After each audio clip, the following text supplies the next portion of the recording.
kuna fasu la watuma bi biya alamsa min ala benedo nazara san kalo sabana mars kalo biyo kletan fly baflan mon wara san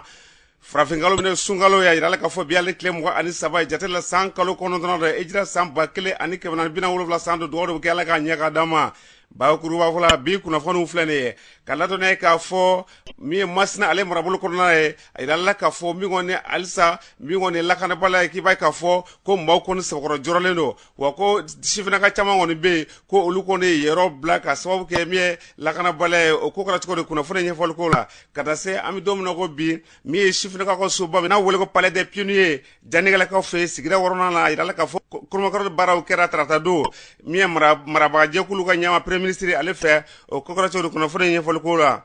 fokata se ami dom na ko bi ministre mi ni ale be mara tabal ko nga jamana ko la no général de brigade Issa Ousmane Coulibaly ale tamado ko ni kata sunu ngurala kastinga sakata anyada mawga o kokora do kono fone nyefol ko la fokata se amfle kalumina no muso ga kalu nam saka vote 8 mars o muso tokola domba e mars kalo ale ko la idale ka fo o nyina o mi ni kalu baye 8 mars na le joraka ba iba ka fo wulga job ke fambe se ve jen fambe ka sika mi ngone wulga job ke ka sika borora si fokata se ayo la jere bawma muso tokola o ko bisigi senga kuna fono nyefol ko la nunde na kanga kuna fono la kuma boy ka fra kuna fono warauka mi mana la se awma dinga na balma ka fa moment samake do ke alaga nyaga dama kuna fono amba damne kala dona ka fo mi lakana balaya ila ka fo masna ale marabul ko na fotora masna circle ko na ila ka fo ko dabe mo ko snogo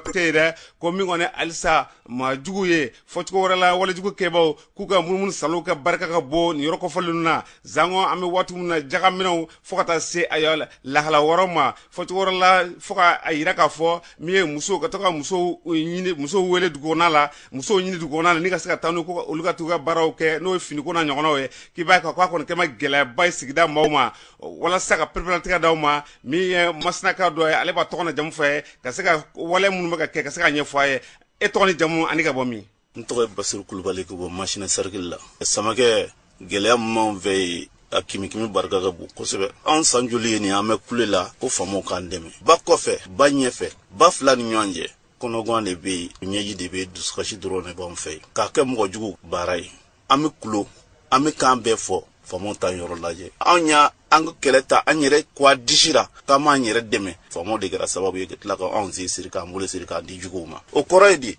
bakofe banyefe dugu be willa ni dugu ye bi bita soro ma koro drone be dugu kono nyele dumsenu fuiti o koroidi mo bisira mo jugu nunu ubi ko beke dumseni betara parce que nous meta obuna dumsenu ne mina ka faruka o sababu ko so dumsenu mbetara yoro bebla la dugu baby kongo de ba bera dugu willa do tar machine do nana sigu do nana bomo ya ningele abadi ngono na foro mo ke bola yere yen san kalo tan fla ale yere ba ka fonge nera ku do madama kana abla sar am me famo ko fo yan ve ka ko nye de me yan fe medal kai na foro o tigla mo ko ko ta sirimana a nye yede amu nye yide kono bi bakofe banyefe ni yoro sumane bi adu abebe nga kono nere nyete jamana fanjira o kiba fo yoro mako alhamdulillah an la kan joya ke buluwar mine nere Bassirou ko birere kum ke mo sali nte wor sorala nde yoro sorala anya kedi mo ni bi sigi lafia fanda ke haga dambe ka ke haga dama o te ka fo kibita warta ko di mama o te ka fo kibita santa ko di mama o e dron a blague haga kono ina fa ngum sena minu ne fe minu nga nami bolo na manga ni so sorala e ko mo bla o hak o mu kono dron ni fa gali tuguru mo wara yoro ya gengoy ni mo go na fulu minalo yoro ya gengoy nunu mina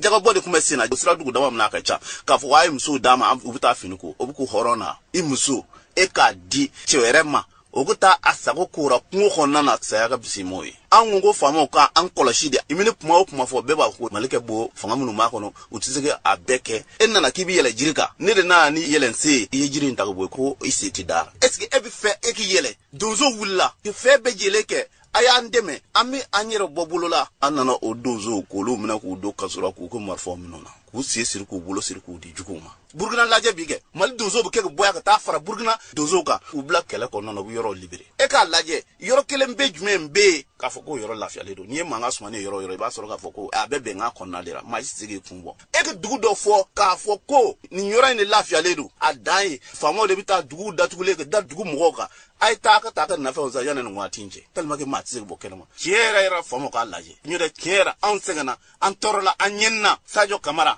ama ɲini fɛ toujours k'a f'i ɲɛna i k'i donso fara sɔrɔsiw ko k'i kɛlɛ kɛ ko bɛ ko ninnu n'a sɔrɔ gindo ko don mɔgɔw wele k'u ɲininka mɔgɔ minnu b'a ɲɛ dɔn i b'a mɛn waati bɛɛ Mali la ko sigi fɔ a y'a fɔ a ni ɲɔgɔn cɛ min bɛ terrain yɛrɛ kan olu t'u wele k'i ɲininka fo ka taa maa dɔw ta sanfɛ ten ko an bɛ bɛnkan ɲina k'u yala mobili bɔ yɔrɔ ten dɔrɔn zero dɔrɔn de don. Ni tun ye Basiru Kulibali ni ale yɛrɛ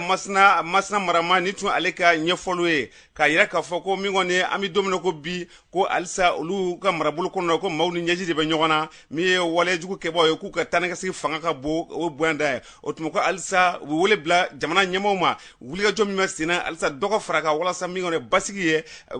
bɛ se ka nati jamana yɛrɛ fan bɛɛ la cogo min na an bɛ dugawu kɛ yarabi ma o hakilila ninnu yarabi Ala ka olu jidi kosɛbɛ. N'an bɔra ye k'a ladɔnniya k'a fɔ an ka sigida wɔɔrɔnan kɔnɔna na min ye sifinnakaw ka yɔrɔ min n'a tun bɛ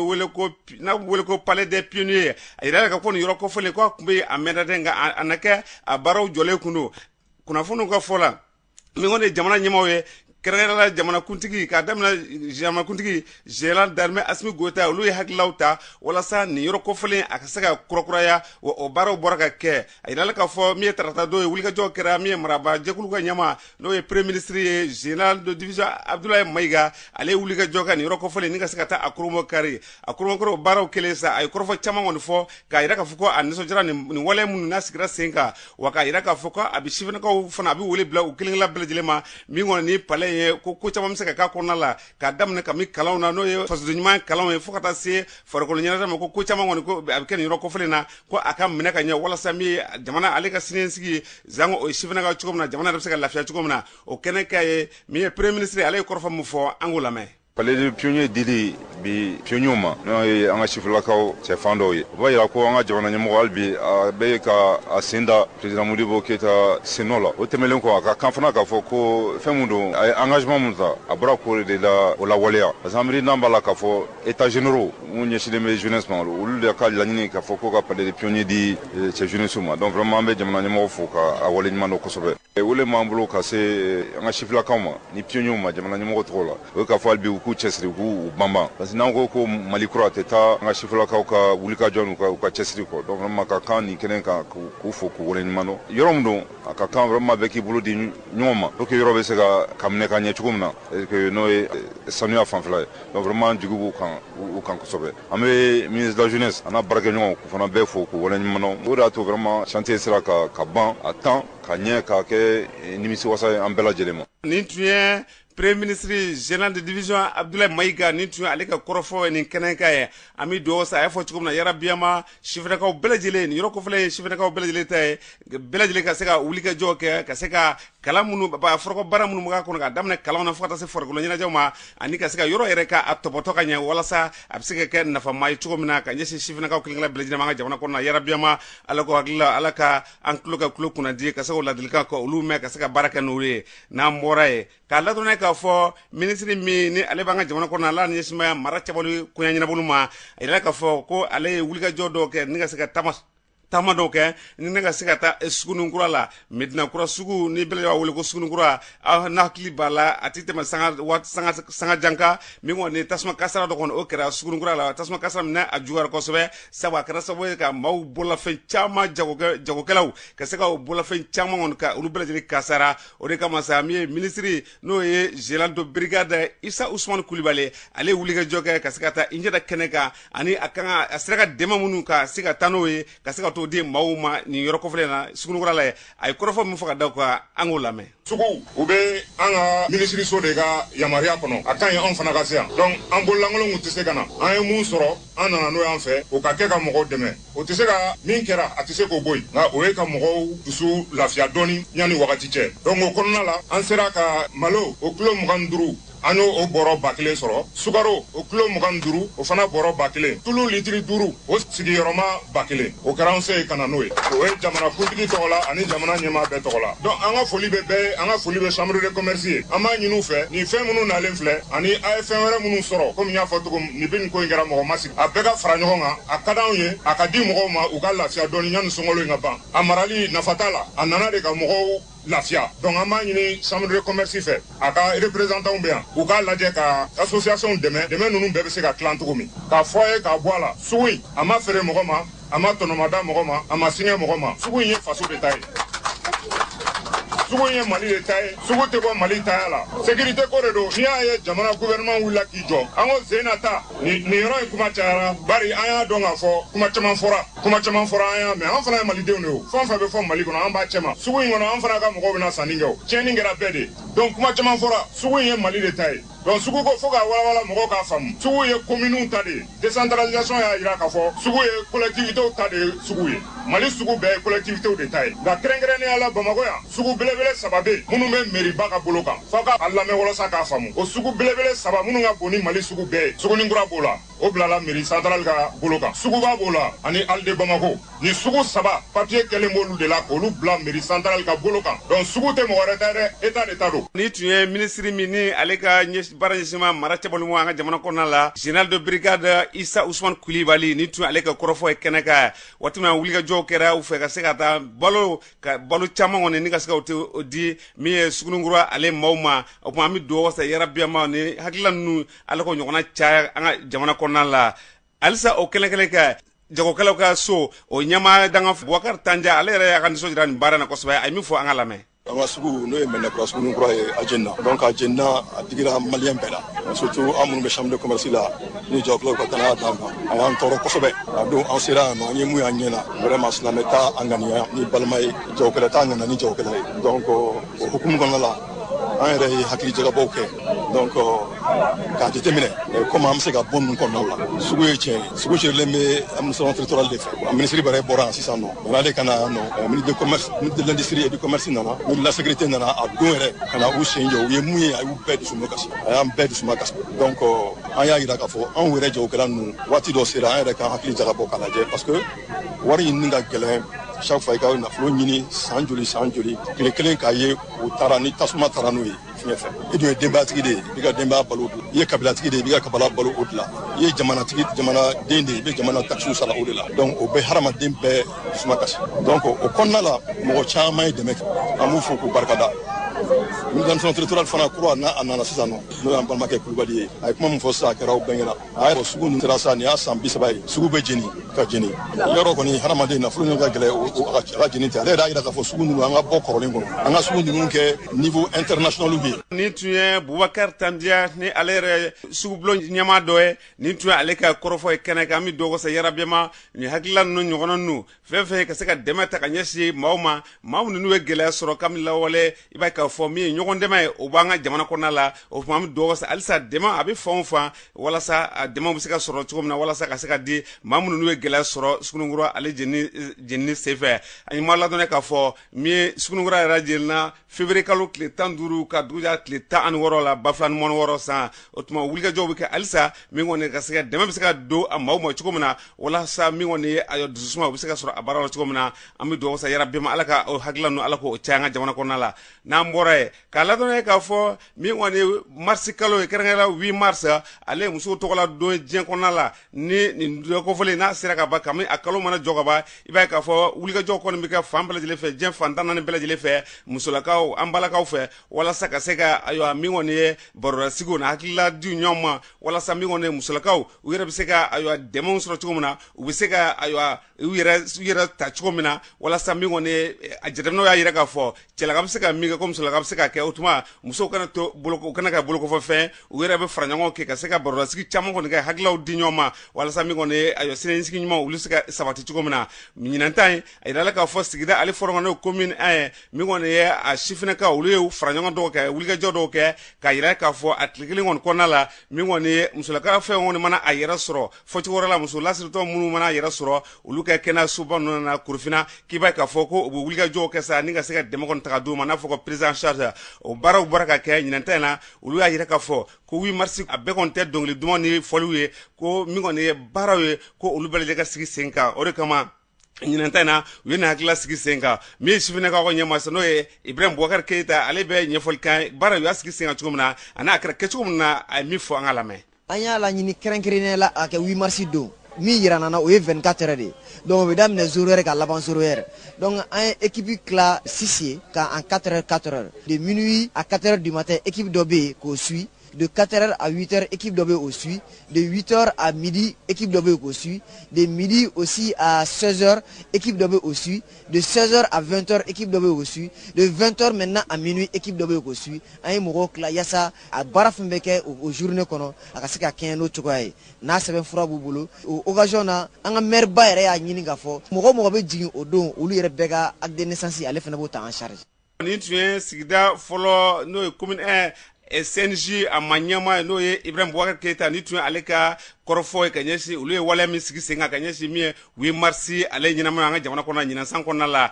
o kofe mi sigida nyama no mere Umar Togo ale daga niso ira bara na kosba ay mi fonga la me ka muso ka tɔgɔla don ɲɛnɛmaya i ye musaya de ɲɛnɛmaya musaya ɲɛnɛmani o ye bange de ɲɛnɛmani ye bange ɲɛnɛmani o ye nin de ɲɛnɛmani ye an nisɔndiyalen do bi an nisɔndiyalen do sini k'a fɔ muso ka don ɲɛnɛmalen o ye ɲɛta de ko bɛɛ de b'a kɔnɔ donc an ka denmisɛnninw min ye denmisɛnnin sɛnisiw ye n'u ye hakili ɲuman sɔrɔ ko ka muso ka don ɲɛnɛmaya ka jebatɔw wele denbaw ni denfaw ka kiti d'u ma an ta ye foliw de k'u fo ani u dɛmɛbagaw u y'a yira anw na k'a fɔ ko 8 mars ti tɛgɛrɛ fɔ ye dɔn tɛ ko ka 8 mars fêter cogoya wɛrɛ la min b'a to 8 mars tɛmɛnen an bɛ se ka nafa y'a cogoya min na. Ni tuye Umar Togo ni ale sigira folo commune ni ale o maire ni tuye ale raga nisuja ni kenen kay ami do wasa yarabiama ni wale mum baraka ke sen sife yarabiama ni na nyono alaka o chaya koso anga jamana ko na 8 mars sa 8 mars kenen ka wuliga jogo ke sega barakuro ka ulu boloda ka nyesi musulaka ma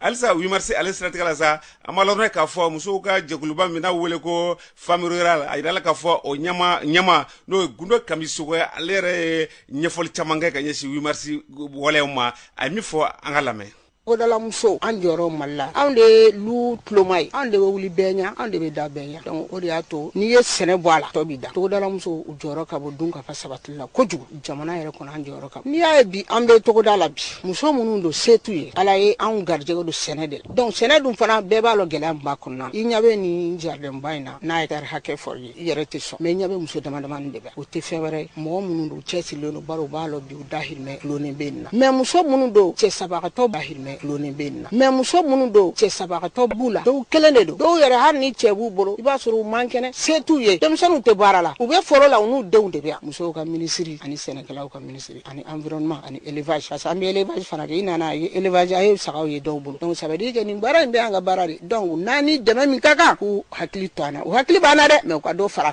ni tuye togodala muso uluka faranyanga kulu o nyama ba gundo kamisoko ni tuye ka ko jekulu ka layinu ko o nyefo ka nyesi me jamana ale marabaga ma mi do wasa yarabiama uluka joga ka alisa bara munu maka ke ka nyesi muso ko nyata ma do se ka fara baraka chukomna alisa o stratégie la sa mi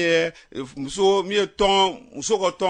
ton saba boyango ulu faranyanga do ke ka se ka ayo nyinantai ka se ka anyina maya nga nyafo na chukomna mi wone barra sigu ulu chamane be ka wala saka hakla kro luta wati belajele mi hakla mi no obseka na lafiya chukomna ka jensi ambalaka uruma otuma mi ulueruga nyama baisa asan konate alera mi fo keneka angalame an sigi kun ye musow ka tɔn de an ka laɲini ye komi 8 marsi o ye musow ka don kɛrɛnkɛrɛnlen an kun ma deli ka 8 marsi kɛ fɔlɔ mais ɲinɛ y'an san fɔlɔ ye an bena don 8 marsi kɔnɔna na an be duwawu kɛ mali faamaw u k'an dɛmɛ ala ka mali faamaw dɛmɛ u k'an dɛmɛ ni 8 marsi ye an be se ka 8 marsi sigi kɛrɛnkɛrɛnnenya la musow ka jɛ kɔnɔna na an ye tɔn gurupu 3 de donc tɔn gurupu 3 in kɔnɔna na an ye sanuya tɔn mɔgɔw ye an be yala yala ka yɔrɔw sanuya ka fosse dingɛ an se yɔrɔ min an b'o fosse dingɛ bɔ donc an sigiyɔrɔ bɛnnen don sanfili la tɔn in kɔnɔna na an be ka kɛmɛ min fara ɲɔgɔn kan kalo samedi laban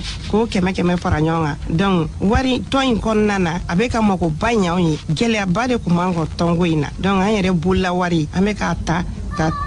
a juru don donc ni mago ɲana i be sigi ka na bila a nɔ na donc o y'an yɛrɛ wɔsiji ye an be duwawu kɛ mali faamaw ala k'u dɛmɛ an ka tɔn gurupu 3 in kɔnɔna na an be ka wari minnu fara ɲɔgɔn kan an be ka furanaw ani pelu ani pikiw k'olu san ka se ka mali saniya donc an ka laɲini ye min ye an be welewele bila mali faamaw ma an be duwawu kɛ mali finitigilakaw ye an be duwawu kɛ mali jamana ye ala ka mali kolosuma ala ka jamana kolosuma an b'a ɲini mali mɔgɔw fɛ minnu be se k'an dɛmɛ u u k'an dɛmɛ u ka se k'an dɛmɛ an ka saniya baara in na kosɛbɛ an bɛ wele bila Mali ɲɛmɔgɔ bɛɛ lajɛlen ma an bɛ saniya tɔn min na u ka se k'an dɛmɛ tɔn in ka se ka yiriwa ka Mali fan bɛɛ saniya. nin tun ye musow ka ɲɛmɔgɔ ye min ye muso minnu n'u ye fara ɲɔgɔn kɛ u ka tɔn saba bɔɲɔgɔnko tɔn belebeleba saba ni ka se ka fara ɲɔgɔn kɛ min kɔni 8 mars ale bɛ se ka ɲɛnamaya cogo min na an ka jamana kɔnɔ la nin tun ye a maa ɲɛma ye Asa Konate ni tun y'ale ka kɔrɔfɔ mi do sa Yarabiama ɲinanta in kɛra cogo min na ka Yarabiama Ala ka san caman ta k'o yirana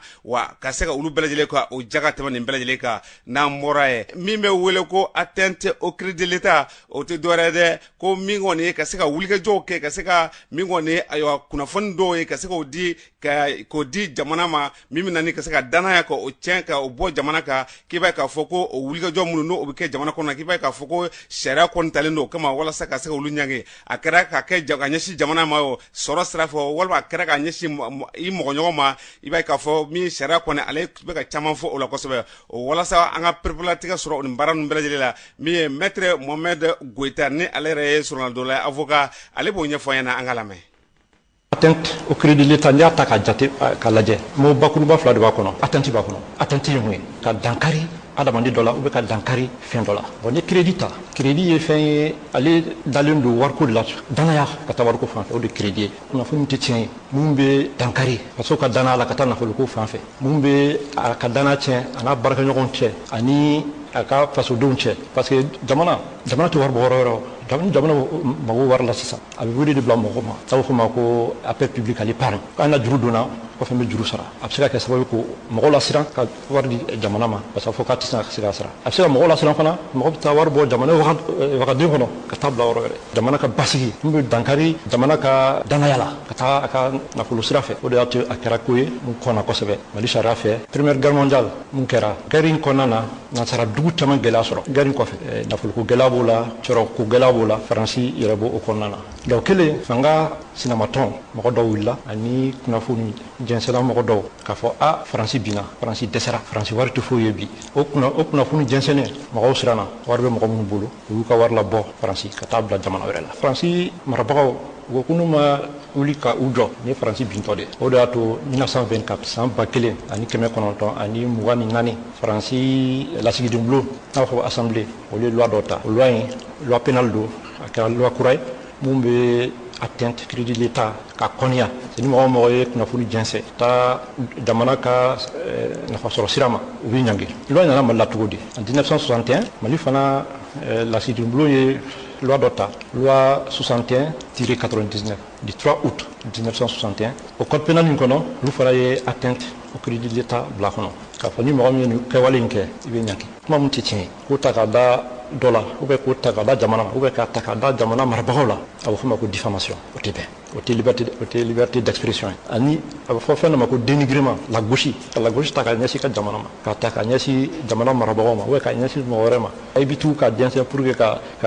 jamanadenw hakili wuli o fana tɛ bɛn ani ka mɔgɔw jamanadenw su k'u bila ɲɔgɔn na ou bien k'u bila ko kɛbalikɛla fana tɛ bɛn donc n y'o kɛ dɔrɔn i ye liberté d'expression i y'a dansago. nin tun ye maître Mohamed Goita ni ale yɛrɛ sɔrɔla dɔ la n'o ye avocat ye an ka jamana kɔnɔna la sariya dɔnbaa don nin tun ye ale ka ɲɛfɔli ka ɲɛsin min kɔni ye hakilila min ni a bɛ to ka sigi sen kan maa dɔw fɛ n'o ye mankutucɛ fo ka taa se tɔgɔcɛw ma ka ɲɛsin hali jamana yɛrɛ ma k'i b'a ye k'a fɔ ko sariya kɔni ko a b'olu kɔn kosɛbɛ wa ko sariya kɔni taama kama walasa ka se ka ɲangili ta ka ɲɛsin o maaw bɛɛ lajɛlen ma nin tun ye a ka ɲɛfɔli an bɛ dugawu kɛ Yarabiama o hakilila ninnu ala k'an bɛɛ lajɛlen kisi o ma ka ɲɛsin an ka jamanaw walima ka ɲɛsin an ɲɔgɔnna wɛrɛw ma Yarabiama ala k'an kisi ka bɔ o tɔɔrɔ ma n'an bɔra ye k'a ladɔnna ye k'a fɔ an bɛ don min na ko bi maa caman walima jateminɛw y'a yɛrɛ k'a fɔ min kɔni ye nkalon kɔni k'i b'a ye k'a fɔ ale ye waleya min ni maa dɔw taala don wa nka a yirala k'a fɔ ko min kɔni ye diɲɛ dɔnnibaaw bɛɛ lajɛlen da bɛnna kan k'a fɔ min nkalontigɛ kɔni ye ko a bɛnnen tɛ maa sabatilen ko maa si ka waleya man kan ka k'a ye zango an bɛ don min na ko bi min kɔni ye jago ale ni siratigɛ la n'o ye sanni feere o siratigɛw la k'i b'a ye k'a fɔ ko maa caman kɔni ko olu bɛ fɛn dɔw fɔ k'i b'a sɔrɔ ani tiɲɛ cɛ ka jan o de kama sa an ye wulikajɔw kɛ ka munumunu sala dɔw kɛ ni ka se ka maa dɔw ɲini ka jagokɛla dɔw fo ka taa se sannikɛla dɔw ma min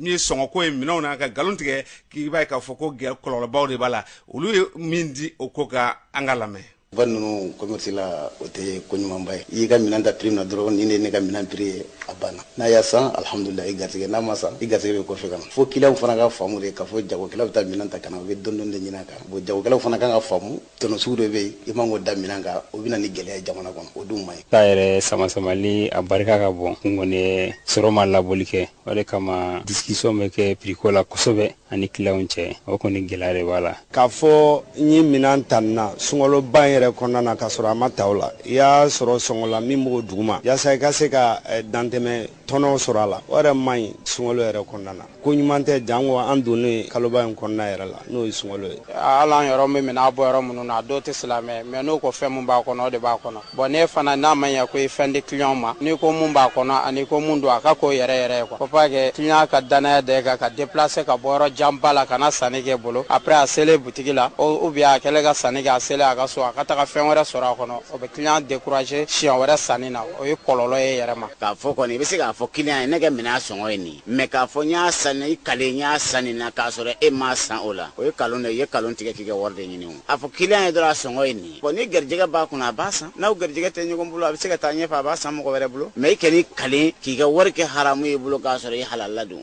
o man ɲi kana galon tigɛ ko nin b'i bolo ka sɔrɔ o tɛ vraiment ni mɔgɔ y'a ka prix bila mun na n'a b'i bolo I bɛ se k'a san n'a t'i bolo I bɛ taa n bɛ min fɔ an clientu fana ɲɛna tiɲɛni yɛrɛ la ni feerekɛla y'a sin ka fɛn prix fɔ kan'a sɛgɛn kojugu min tɛ min sɔrɔ o t'o sɔrɔ min cɛ dɔ nana o don a ye bazɛn san a ye mètre 10 de san a ko an ka 500 bɔ a la parce que ko 400 de b'a bolo mais waati na wari sara wagati sara a ye 600 de bɔ k'a d'a ma donc ne y'a ɲininka n ko bon a ko non ko 500 in tɔ k'a mago b'o la an ka kɛ wɛrɛ n k'i b'o de fɔ I b'a fɔ ko ne mago bɛ 500 la n'a bɛ se k'a bɔ a la e ko ko 400 de b'i bolo an ka mètre 10 d'i ma a ye mètre 10 tigɛ I bɛna wari sara wagati min na I ye 600 bɔ I b'a dɔn o fana ye nkalon ye kosɛbɛ ni tun ye jagokɛla dɔw ani sannikɛla dɔw ni tun ye olu ka seereyaw ye hakililaw ka ɲɛsin min ye jago kɔnɔna la min ka kɛ nkalontigɛ ye k'i b'a k'a fɔ ko o tɛ ko sabatilenba ye o tuma an bɛ dugawu kɛ sa yarabiyama fɛn o fɛn ni a bɛ taa nkalon sira kan yarabiyama Ala k'an bɛɛ lajɛlen kisi k'an tanga ka bɔ o bɛɛ lajɛlen ma halisa o siratigɛ la diinɛ ale yɛrɛ b'a ye cogo min na n'o ye alisilama diinɛ ye an ye ɲininkali kɛ Imam Baba Sila ale bɛ min fɔ a ye an ka lamɛn nin baara in a tɛ bɛn haramu de don junubu belebele de don nka n'i y'a kɛ k'i to sunna o fana bɛ dɔ fara a junubu fana sabu a bɛ kɛ sababu ye k'e ka sunna kasi Allah subhanahu wa ta'ala a ka kumakan na kira sallallahu alaihi wa sallam a ye min lakale an ye k'a fɔ ni maa min e ka sun b'i bali nkalontigɛ la ani nkalon seedan ninnu mun de ye nkalontigɛ ni nkalon seedan ye e bɛ tila ka nkalon tigɛ ka kali k'a fɔ ko nin ye original nin ye premier de ye walima ne ye nin san wa ayiwa 1000 de walima ne yɛrɛ ka 100 dɔrɔn de bɛ a la k'i kali o kan k'a sɔrɔ e bɛ sunna i ka da la k'a fɔ I bɛ ka kungo min ka minɔgɔ min muɲu I ka da la k'a fɔ a caman a bɛ kɛ sɛgɛn gansan de ye o tuma maaw ko hakili to o la lase ma sunkalo in kan ka kɛ waati ye e k'i yɛrɛ degi tiɲɛ fɔ de la wa I b'a nɔ ye I b'a barika fana ye I ka jago la ni tun ye Imam Baba Sila ni ale diinɛ dɔnbaga ni tun ale ka kɔrɔfɔ ye diinɛ ale bɛ min ye nkalontigɛ zango jago kɔnɔna la ale bɛ min fɔ a la ani ale b'a bila hakɛ minɛ min kɔnɔna la ni tun ale ka ɲɛfɔli an bɛ dugawu kɛ sa yarabiyama nin hakilila minnu fɔlen filɛ nin ye Ala k'an bɛɛ lajɛlen kisi k'an tanga bɔ nin wale a n'a ɲɔgɔnnaw ma an ka jamana kɔnɔna la n'an bɔra yen k'a ladɔnniya k'a fɔ zɛgɛnɛ ale ye yiri ye anw fɛ yan yiri min ni a ka bɛ se ka fɔ a ka ca dɔɔni wa jateminɛw y'a yɛrɛ k'a fɔ an ka marabolo bɛɛ lajɛlen k'a daminɛ kami ayiwa an ka faba kɔnɔna la ka taa fɔ marabolo bɛɛ lajɛlen I b'a ye k'a fɔ zɛgɛnɛ kɔni I bɛ se k'a ye yɔrɔ caman na yɔrɔ dɔ ta bɛ se ka ca ni yɔrɔ dɔ ta ye wa yiri min don fana ko a bɛ den kosɛbɛ wa den fana a den ma ka di den ko a bɛ mɔgɔ caman ɲɛ o tuma an ye ɲininkali kɛ nafa min bɛ zɛgɛnɛ ale yɛrɛ den dunna an ye maa dɔw ɲininka olu b'u hakili di o ko la a bɛ mun fɔ an k'u lamɛn Bon ne nana zɛgɛnɛ san na parce que nafaba de bɛ zɛgɛnɛ na n ye zɛgɛnɛ san n y'a san n ka musokɔrɔba de kama ani n balimamuso dɔw sigilen don jamana kɔ kan n ye bitɔni dɔw san pour que n bɛ se ka bitɔni bila ka taa d'olu ma olu sigilen bɛ France n bɛ bitɔni bila ka taa d'olu ma ne yɛrɛ ye n ta kɛ sɔgɔma o sɔgɔma ne yɛrɛ bɛ wɔrɔlen kisɛ bila n da kɔnɔ k'a mugan ne yɛrɛ ye ne kɔnɔ kɔni ne kɔnɔ lafiyalen don an t'u ma mɔgɔba de bɛ zɛgɛnɛ san dɔgɔtɔrɔw b'a san mɔgɔ caman b'a san ne ka zɛgɛnɛ a bɛ taali kɔfɛ n b'a dilan k'a ɲɛ k'a fɛn bɛɛ bɔ a la k'a don minɛni kɔnɔ n b'a don bidɔn kɔnɔ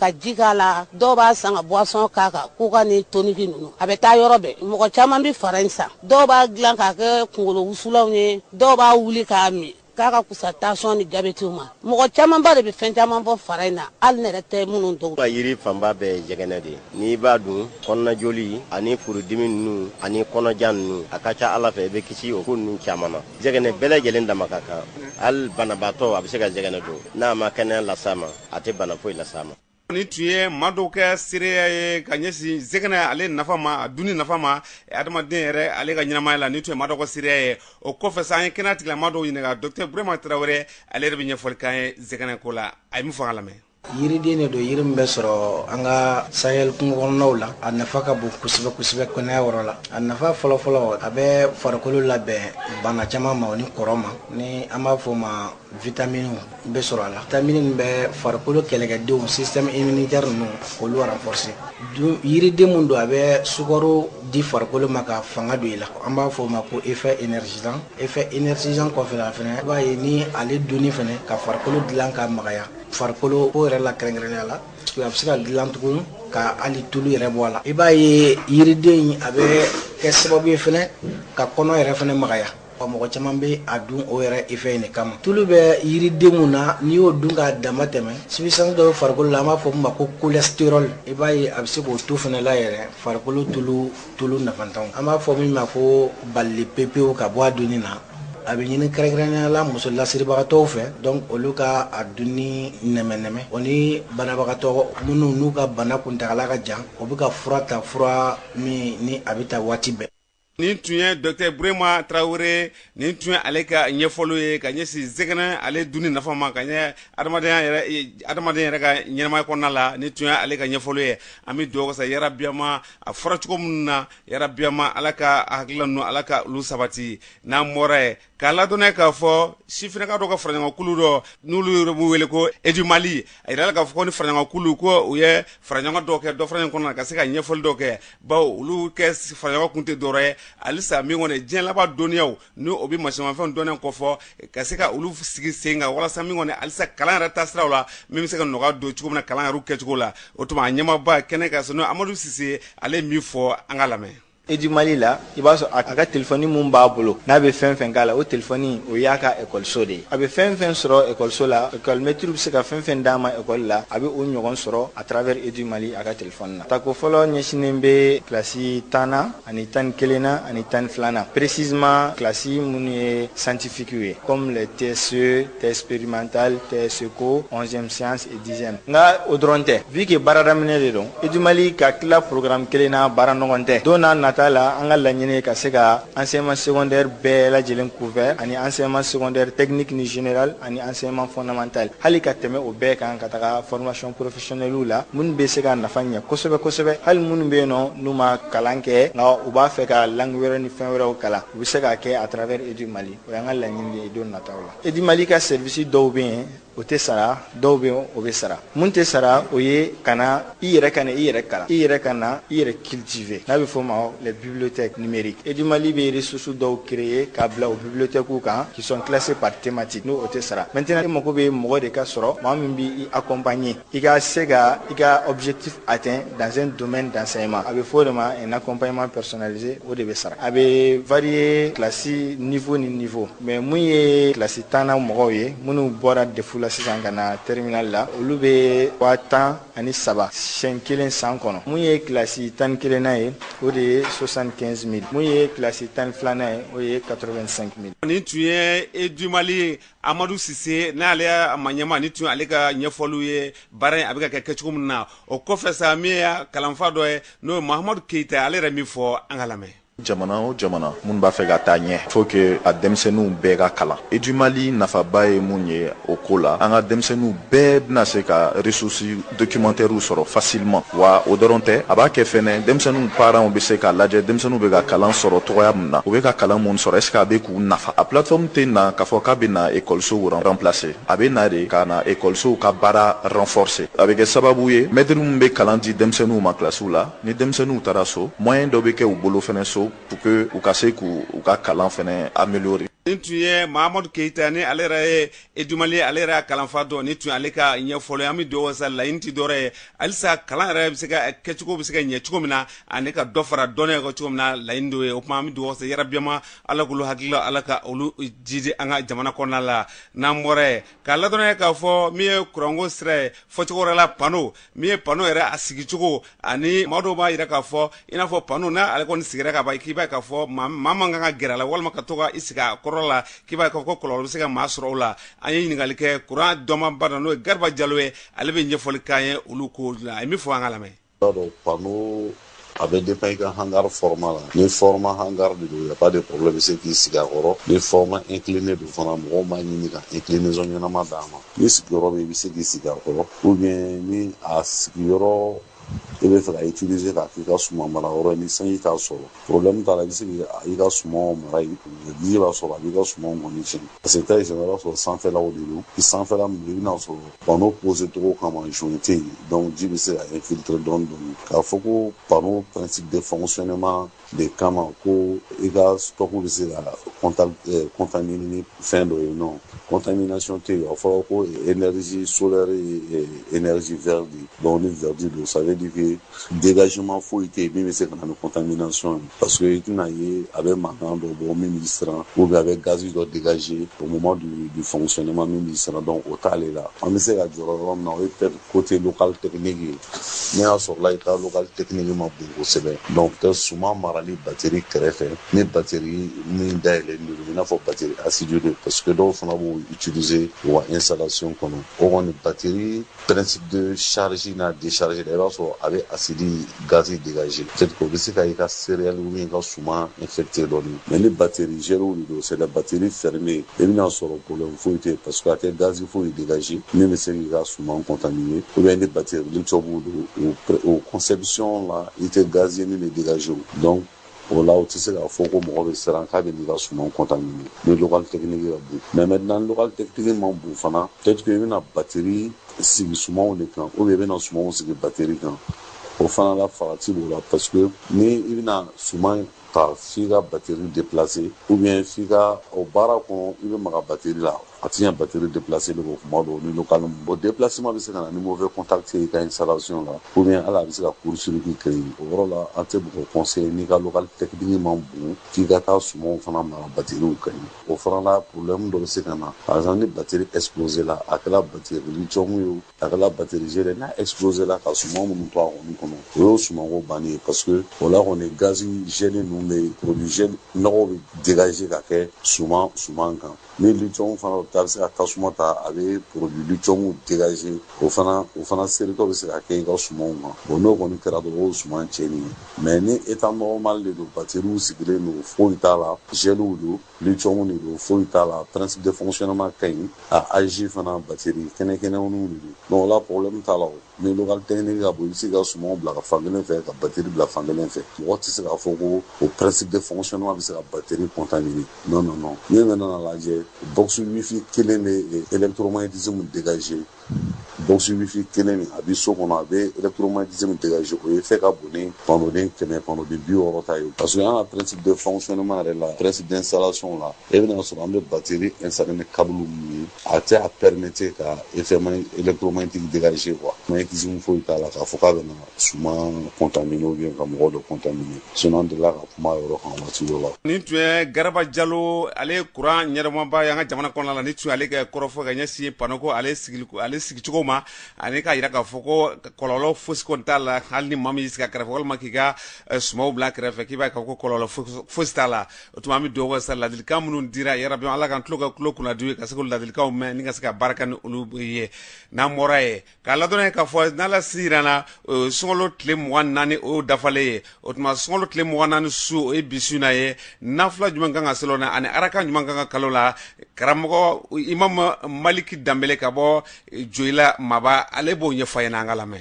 Sunkalo su 24 na nafila o ye arakan 6 de ye arakan kelen kelen an bɛ kulu wallahu siɲɛ 6 de kala ka kulu auzu birabil falaki siɲɛ 6 kala ka kulu auzu birabin nasi siɲɛ 6 kala ni mi kala arakan 6 in kelen kelen bɛɛ la an ye kala min fɔ ni ye fila kɛ i bɛ salamu bila ni ye fila kɛ i bɛ salamu bila nka kala ye nin kala ninnu de ye arakan bɛɛ la salamu bilalen kɔrɔ kɔfɛ o bɛ jɔ ko 6 dafalen i bɛna dugawu in de kala dugawu de filɛ i kɔrɔ nin ye nka ni i ma se nin dugawu la i bɛ se dugawu min na i b'o kɛ dugawu ye arabu kanama filɛ Allahumma inni as'aluka fihi ma yurdika wa a'udhu bika mimma yuzika wa as'aluka at-tawfika fihi li an uti'aka wala asiyaka ya aliman bima fi suduril alamin ibaba ala nabi ñinini ke efe sungole na fena fɛn mun bi bɛɛ yɛrɛ ala ma k'i jɛmaya fɛn bɛɛ bɛ ala tɔɔrɔ n bɛ tanga ɲini kɛ e ala fɛ ka bɔ o kɛli ma n bɛ a ɲini fɛ n ka bɛn sen ma sunkalo in kɔnɔ n k'i labato n ka n'i sɔsɔ y'a ye ala min ne bɛ danfɛn bɛɛ lajɛlen dusukunna ko dɔn i bɛ o dugawu de kɛ arakan wɔɔrɔ in selilen kɔrɔ kɔfɛ ala k'an ni sababa bɛn. amina yarabi ala ko dugaw mina imam maliki dambele yarabi ma yafo tugo mina wulika jɔ minnu na a bɛ sigi siga nafila minnu bɛ seli yarabi ma ala ka a bɛɛ lajɛlen kɛ baraji ka ɲɛsin an kelen-kelenna bɛɛ lajɛlen ma n'an bɔra ye bi dɔnni kuma cayara kosɛbɛ bɛɛ ko k'i ye mɔri ye karamɔgɔ abdulayi kulubali ale ye ɲininkali kɛ karamɔgɔ laji ɲaɲan keyita la ka bɔ san laji ɲaɲan keyita dɔnni ye mun ye a ye min fɔ karamɔgɔ abdulayi kulubali ka kuma bara la an k'o lamɛn. maa camanba de bi yen a y'i pan k'i don a la mɛ a ma ɲɛɲini parce que mori ale ye fɛn dɔ de ye i b'a kalan de kɛ minnu fana b'a ko mɔgɔw ti dilan ne taara mɔgɔ fɛ mɔgɔ ma fɛn min kalan kɛ wajibi de a tɛ se ka mɔgɔ dilan koyi ni nana ne fɛ ne baara daminɛ lajɛli de fɔlɔ parce que maa tɛ se ka mɔgɔ dɛmɛ f'i k'a ka ko lajɛ de ne bɛ lajɛli kɛ n'i tɔgɔ ani ba tɔgɔ a kɛlɛ bi diɲɛ yɔrɔ o yɔrɔ la an b'i ka lajɛli kɛ ne ye saraka min fana f'i ye n'i y'a bɔ i mɔgɔw dilan ni ala taala ka diɲɛ. laɲɛ keyita moriya yɛrɛ kuma cayara ka sɛbɛn moriya yɛrɛ waleyabaw kan ala tɔgɔ dɔ bɛ yen ko barawutu karamɔgɔ caman bɛ yen olu y'a kalan kan k'u tɛ se ka baara barawutu ye mun ye a bɛ baara cogo di. barawutu ye ala tɔgɔ min bɛ yen ne a ka farin ala tɔgɔ min bɛ yen n'a ka teli o de kosɔn mɔgɔw caman b'a fɔ ko barawutu ko jinɛ tɔgɔ don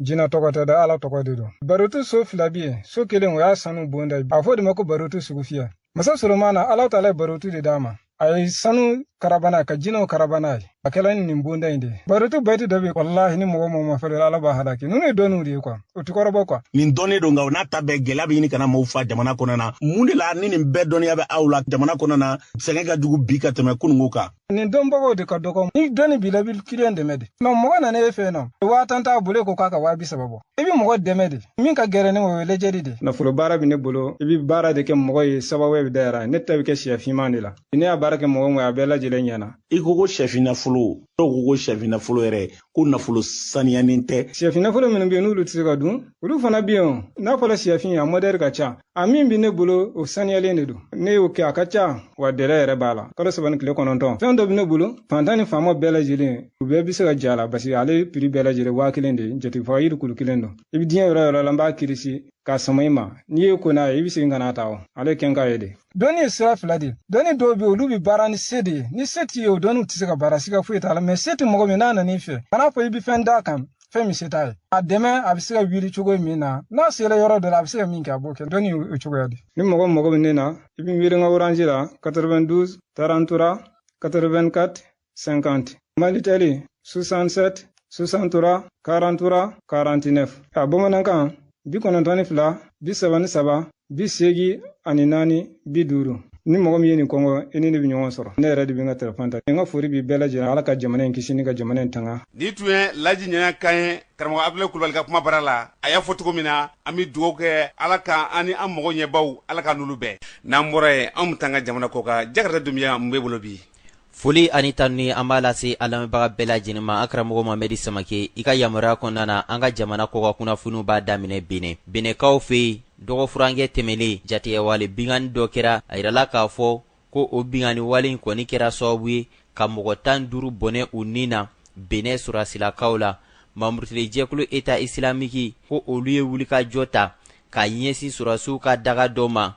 ko funa ale dugu kɔnɔna na o min bɛ benɛ ani niger frontière la a yirala k'a fɔ ko fɛn min ye benɛ surasilakaw ye sa olu kɔni bɛ ka wulikajɔ kologira ni wagati in na walasa fɛn min ye basigi ye o bɛ se ka sabati cogoya min na u ka jamana kɔnɔna na n'an bɔra yen an bɛ taa kongo jamana na ale bi wulikajɔ tɛ ka kɔtigɛ mamurutile jɛkulu M23 ale ni kongo surasiya cɛ kɛrɛnkɛrɛnnenya la goma ale dugu la o marabolo kɔnɔna na wulikajɔ tɛ ka kɔtigɛ mamurutile jɛkulu M23 cɛ a yirala k'a fɔ ko wulikajɔ kɔni kɛra sababu ye pankuru kelenna bila dɔ ale ye bingani wale ta ka ɲɛsin dugudenw ma ka mɔgɔ 3 bɔnɛ u nin na nka mamurutile jɛkulu M23 olu yɛrɛ bi ka kongo surasiya jalaki o wale in na ni wale minnu bi ka kɛ sababu ye ka maa caman k'olu jagoya wuli ka bɔ u sigiyɔrɔw la hali bi wulikajɔ kɔni bɛ sen na walasa fɛn min ye kongo RDC ale kɔrɔyanfan basigi bɛ se ka sabati cogoya min na